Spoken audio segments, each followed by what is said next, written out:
Assalamualaikum warahmatullahi wabarakatuh.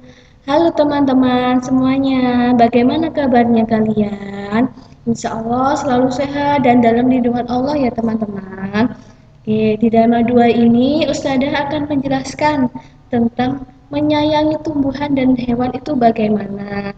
Namun lebih spesifikasinya Ustazah akan menjelaskan tentang subtema 2 yaitu manfaat hewan bagi kehidupan manusia. Dan di dalam sini nanti Ustazah akan menjelaskan beberapa dari subtema 2 yaitu yang pertama pengertian dongeng itu bagaimana. Terus yang kedua, apa-apa saja yang ada di dalam dongeng. Yang ketiga, contoh dongengnya itu apa aja yang kalian tahu. Yang keempat, menyusun kata beserta membuat kalimat. Yang kelima, yaitu perkalian komutatif. Yang keenam, cara merawat hewan.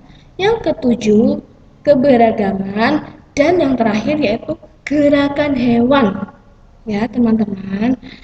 Sebelum Ustazah mulai, silakan didengarkan terlebih dahulu tentang hewan dan kehidupan manusia itu seperti apa sih? Ya, Allah menciptakan hewan agar dapat dimanfaatkan oleh manusia tentunya.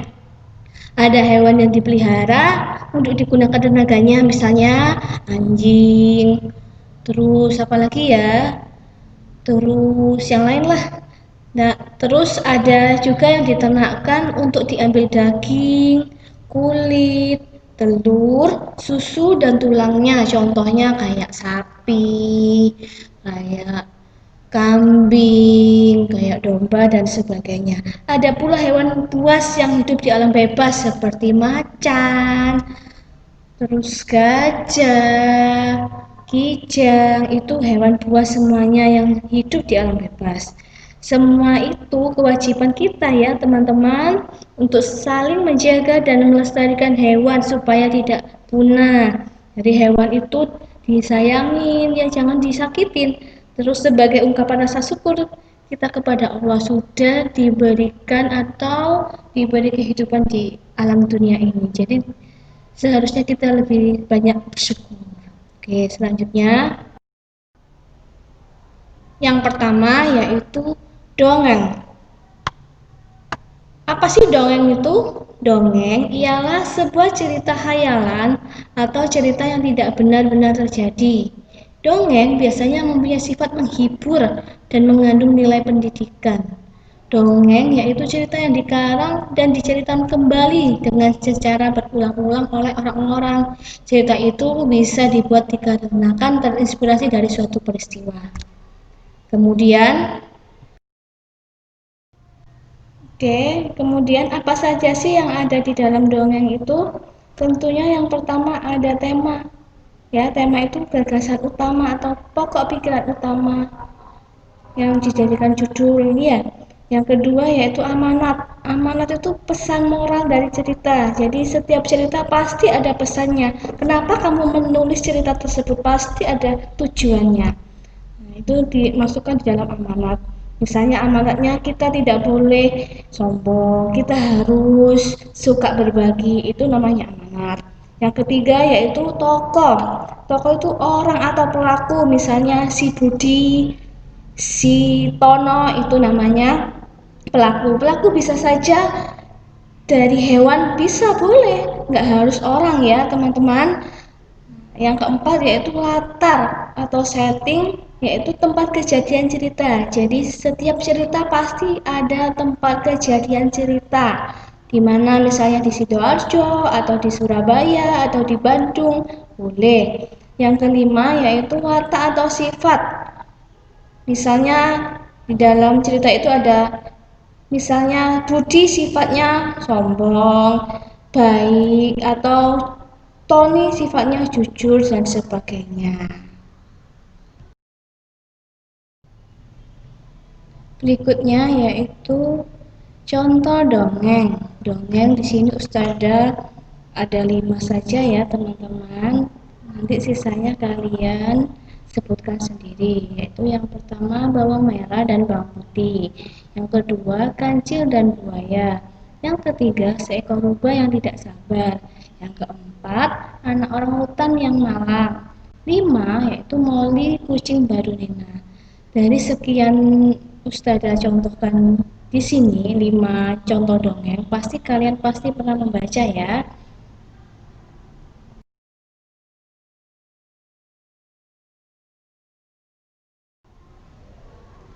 Kemudian yaitu tentang apakah kalian bisa menyusun huruf menjadi sebuah kata dan kemudian membuat kalimat. Tentunya gampang ya teman-teman ya. Kelas 1 sudah diajarin, kelas 2 sudah diajarin, kelas 3 tinggal mengasah lagi. Ya, biar tambah sip, tambah oke. Oke, coba perhatikan di situ ada tulisan Milsatern. Ya, kalau dijadikan kata, pasti tentunya katanya menjadi melestarikan. Kalimatnya, pemerintah berusaha melestarikan hewan dengan membuat tempat pelestarian hewan yaitu suaka marga satwa. Oke, nah dari sini itu ada contoh lagi, ada dua. Ya, nomor satu berangkat. Berangkat misalnya, Siti berangkat ke sekolah naik sepeda. Ada lagi, Tono berangkat ke Jogja naik kereta. Terus yang kedua yaitu memelihara. Memelihara itu berarti kayak merawat ya teman-teman ya. Contohnya bisa Ani memelihara kucing Anggora. Boleh. Terus ada lagi contoh lain, Budi memelihara anjing yang lucu atau anjing yang comel. Boleh, terserah kalian. Ya, pastinya anak-anak sudah bisa membuat kalimat yang bagus bagaimana. Oke, usah ada lanjutkan yang lain.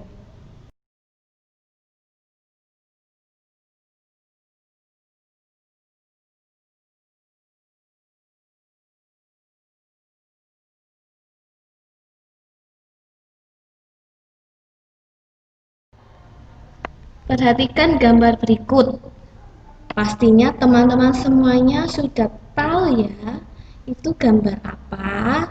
Itu adalah gambar bebek. Kita hitung sama-sama dulu bebeknya ada berapa. Sebelah kiri ada 1, 2, 3, 4. Sebelah kanan 1, 2, 3, 4. Sama-sama 4 ya teman-teman semuanya. Bisa diartikan juga satu kandang bebek sebelah kiri dan satu kandang bebek sebelah kanan. Oke, langsung saja pada soalnya biar teman-teman semuanya paham bagaimana cara mengerjakannya itu. Oke, seorang petani memiliki 2 kandang bebek. Satu kandang berisi 4 ekor bebek. Berapakah jumlah bebek milik petani tersebut? Kita bisa menuliskan atau menjawab seperti ini ya. Dalam pernyataan matematika atau kalimat matematikanya adalah 2 dikali 4, hasilnya 8.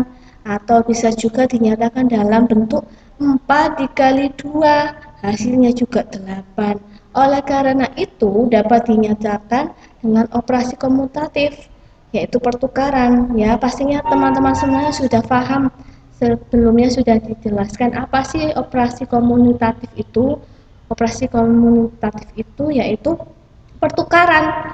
Jadi bisa ditukar. Misalnya di sini ada 5 dikali 5. Bisa ditulis 5 kali 5 atau 2 dikali 9 bisa ditulis 9 dikali 2. Nah, di sini contohnya ada 2 dikali 4 bisa ditulis 4 dikali 2, hasilnya 8. Jadi jumlah bebek milik petani adalah 8 ekor. Jadi untuk operasi komutatif ini bisa dilakukan hanya perkalian sama penambahan saja. Soalnya hasilnya pasti sama. Tapi kalau untuk pengurangan sama pembagian tidak bisa ya teman-teman. Nggak bisa ditukar tempatnya, nanti hasilnya berbeda.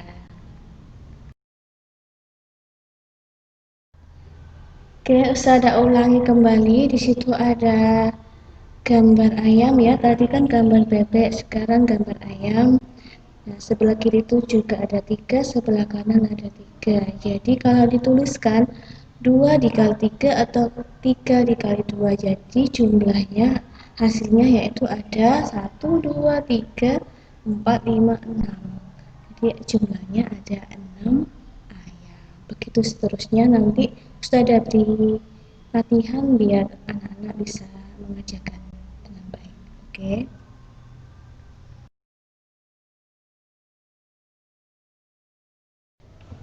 Yang keenam yaitu cara merawat hewan.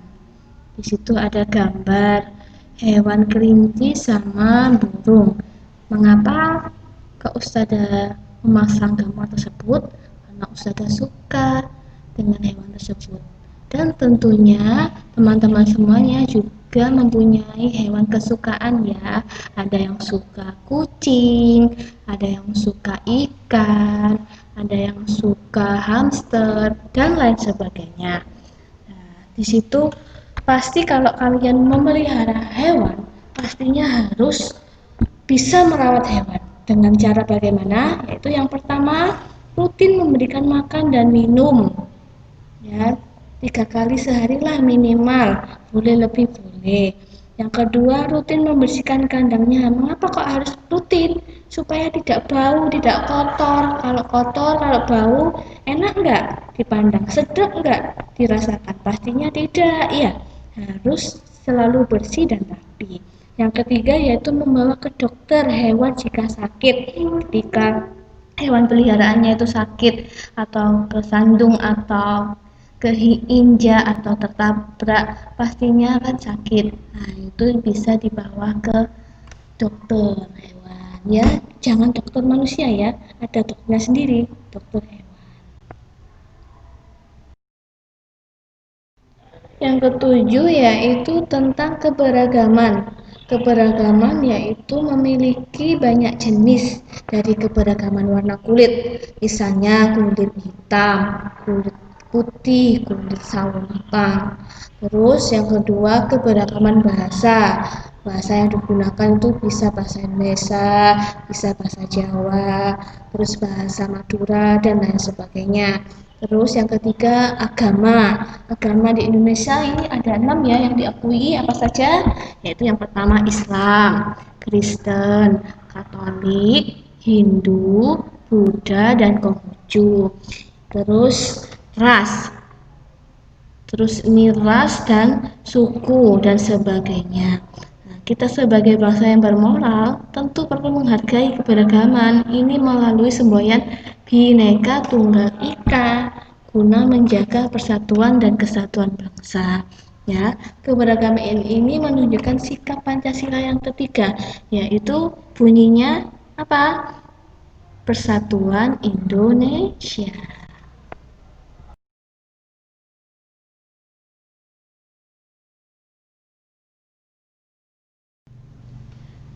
Contoh menghargai keberagaman yaitu yang pertama, berteman dengan siapa saja tanpa pilih-pilih. Misalnya ada teman yang kurang mampu atau kaya, atau ada teman yang pinter atau tidak pinter, semuanya itu teman. Ya, tidak boleh pilih-pilih, tidak ada geng-gengan. Yang kedua yaitu tetap menghormati orang yang berbeda keyakinan. Yang ketiga, senantiasa bertutur sopan dan berperilaku santun kepada orang lain, khususnya untuk kepada orang tua atau yang lebih tua dari kita. Ya, kita harus menjaga kesopanannya, terus menjaga cara berbicaranya itu bagaimana sama orang yang lebih tua, sama temannya itu bagaimana, harus baik, ya, tidak boleh seenaknya sendiri. Jadi harus ada tata caranya semuanya. Yang keempat yaitu ikut mengapresiasi akan keanekaragaman budaya di Indonesia. Misalnya 17 Agustus biasanya ada perayaan apa? Ada perayaan lomba. Nah, diadakan lomba itu ikut kita mengapresiasi dan contoh sebagainya.